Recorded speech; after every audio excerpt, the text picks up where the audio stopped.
Welcome to Samba Samba. Enjoy the video. In this video, I will explain how to make delicious basmati fried rice. First, ensure you use day-old cooked basmati rice.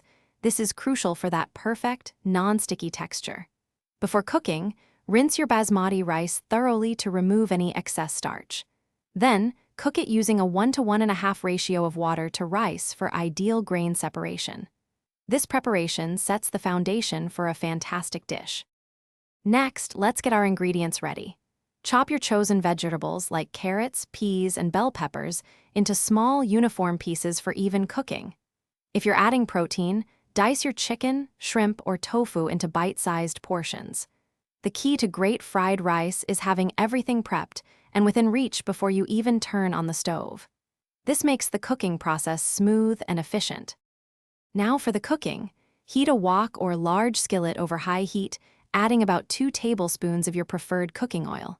First, stir-fry your prepared vegetables and protein until they are tender crisp and cooked through. Then, add the day-old basmati rice to the wok. Make sure to break up any clumps with your spatula, ensuring the rice separates nicely for that classic fried rice texture. Finally, it's time to bring all those flavors together. Season your fried rice with a generous splash of soy sauce, a drizzle of sesame oil, and a pinch of white pepper for an authentic taste. Toss everything together quickly and thoroughly to ensure every grain of rice and every ingredient is coated evenly.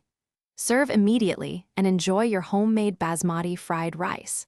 Also, for a great read, check the description for a book that can truly change how you think about money, along with other deals. Thanks for watching. Consider subscribing if we helped you.